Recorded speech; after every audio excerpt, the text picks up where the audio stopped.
सेनं बेसगुरि गामियाव दिनै गोथार मंगलबारखौ लोब्बा लाखिनानै दिनै गोथार बाथौ थानसालि माने बेखेवनाय जादों। थ' बेवहाय आंखौ आलासि महरै आंखौ लेंहरनाय हिसाबै आं दिनै बेवहाय फुंबिलि समावनो फैनानै बेखौ बेखेवनाय जाबाय। आंनि हाबाफारिखौ आङो फोजोबनानै आं जोबोद गोजोननाय मोन्दों। जायनि जाहोनाव दिनै जोंहा बर' फरायसा आफादनि आफादगिरि बिथाङाबो नुजाथिफैदों आरो लोगोसे ललित चन्द्र बर' साराबो जोंनि बेवहाय नुजाथिफैदों। बिरेन बसुमतारी बिथां साराबो नुजाथिफैदों। गासैबो रायजो राजा आरो बेसगुरिनि गासै रायजो राजा माने बाथौ धोरोमारि रायजोफ्रा बेवहाय दिनैनि बे गोथार बाथौ सानजों लोब्बा लाखिनानै बिथांमोना दिनै आर'ज लानाय जादों। बेवहाय आङो दिनै बेखेवना मोननानै बेसेबांबा बोसोरनि उनावहाय दिनै मोनसे गोथार बाथौ थानसालिखौ बेखेवनानै मोननायाव आं जोबोद गोजोननाय मोन्दों। आरो बेबायदिनो जोंनि बेसगुरि गामिनि गासै रायजो राजाया अरायबो गावनि धोरोमखौ मोजाङै सिबिलांगोन बेखौ हास्थायनानै आं दिनै बे बेसगुरि गामियाव नुजाथिनायखौ जोबोद दिनै सेनं बेसगुरि गामिया बाथौ थानसालि बेखेवनाय मोनसे हाबाफारि जादोंमोन। बे बाथौ थानसालि बेखेवनाय हाबाफारियाव जोंबो धेमाजि जिल्ला दुलाराय बर' फरायसा आफादनि जानानै नुजाथिफैना जोबोद गोजोननाय मोन्दों। दा जोङो सेनं बेसगुरि गामियादि दिनै धोरोमखौ लानानै जे मोनसे साब सिखननि लामाजों फैदों बेखौ जों जोबोद गोजोननाय मोन्दों। जोङो हास्थायगोन बर' समाजखौ जोंनि जा बर'नि धोरोमफोर दङ बे धोरोमनि गेजेरजों जोङो बयबो गोथारै मोजां लामाजों आवगायलांनायखौ जोङो लुबैगोन।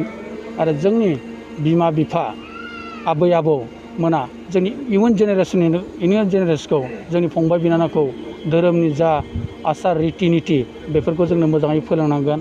बेजों लोगोसेनो बर' हारिखौ मोनसे धोरोम सिबियारि माहारि हिसाबै सिनायथि होगोन बुहुमाव। बेखौ जोङो लुबैदों आरो आसा खालामदों इयुन समाव जोङो बर' हारि हिसाबै जोङो धोरोम बिथिङाव जोङो एसे साब सिखोनै थांगोन आवगायलांगोन बेखौ नुहुरदों। दिनै बुहुमनाङैनो मोनसे कभिड-19 जा महामारि जोबोद बांनायनिफ्राय बांगासिनो दं। दा जोङो बर'नि फरायसा आफाद हिसाबै जोङो खावलायगोन साफ्रोमबो रायजो राजायानो बिनि सायाव सांग्रां जायो आरो जा मोनसे गभर्नमेन्टनि जा मोनसे आयेन ससियेल डिसटेन्स बेखौ मानिनांगोन। आरो जोङो राजहुवा जायगाफोराव जाहाथे थांबाबो मास्क बेबहार खालामो जों बेखौ लुबैगोन। जाहाथे जोङो बै महामारि कभिड-19निफ्राय जोङो गावखौनो गाव बासायना लाखिनो हायो, समाजखौ बासायनो हायो आरो हादरखौ बासायनो हायो जों बेखौ लुबैगोन।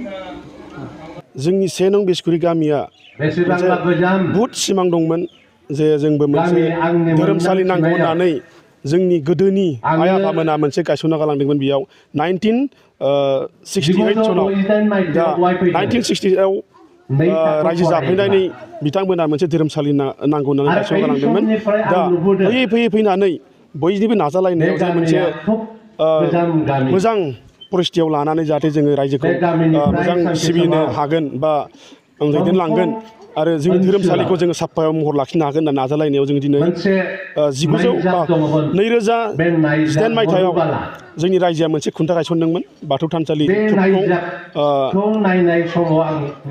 फाक्काजों मोनसे खुन्था गायसनदोंमोन। दा गायसननायनि बेलायाव जोङो नाजा दुखु खस्थ' सहायनानै जोंनि सेनं बेसगुरि गामिनि रायजोफ्रा नाजानानै दिनै 2021 मायथाइनि एप्रिल मासनि दिनै 27 अक्ट'आव जों बेखेवना लाबाय। जों बुहुद गोजोननाय मोनदों जे जोंनि सिमाङा जों जाफुंबाय आरो बे जोंनि सेनं बेसगुरि गामिनि मोनसे जारिमिन होननानै जोङो बुंना लानो हायो आरो। दा रायजोफ्रा जोंनो गोबां हेफाजाब होदों। आङो सेनं बेसगुरि गामिनि गाहाय नेहाथारि दा जोंनि बोसोनगिरिफ्रा बोसोन होनायजों लोगोसे जोंबो नाजानायजों आरो धोरोमनि बेलायाव माखासे गोसो गुदुं बिथांमोनाबो जोंनो माखासे खामानियाव जाफुंदों होननानै जोंनो थाइसे थाइनै अनसुंथाइ होदों।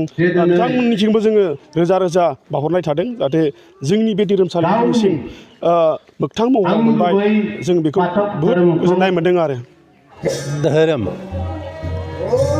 होननाय जिरादा सुबुं हारिनि थाखाय जोबोद गोनांथार धोरोम हाबनाय लोगो लोगोनो बे सोदोबा गिदिर गुवार ओंथि गोनां मानसिया थांना थानाय बुब्लियाव धोरोमा अत्यन्त प्रयोजन धोरोम नङाबा जोङो जोंनि मोनफ्रोमबो खामानिखौनो जोङो सिस्टेमेटिकेलि जों मावनो हाया दा ओंखायनो धोरोमा गोनांथार दा बे धोरोम होननाय जिरादा जों बेखौ जुदि हारि हिसाबै जों बुंनो थाङोबा बाथौआनो जोंनि धोरोम आरो बाथौ धोरोमा जोंनि बर' हारिनि गासै जेसेबांखि हारिमु दङ आसार खान्थि दङ बिदिनो जेसेबांखि बर'आ थांना थानाय बुब्लियाव नांगौ बे बाथौ धोरोमाव दङ दा ओंखायनो बर' हारिया एज ए बाथौ धोरोम हिसाबै दिनै गोदो गोदाय हाग्रा बंग्रायाव सिबियोमोन गोदो गोदाय बेबिसार हिसाबै सिबिबोदोंमोन बाथौ धोरोमनि खान्थिफोरखौ खिन्थु जेला माने लासै लासै मिन्थिबाय धोरोमा मा जिराद बेखौ मिथिनाय लोगो लोगोनो दिनै बेखौ मोनसे सिस्टेमेटिक थानसालियाव लानानै फैदों बे थानसालियाव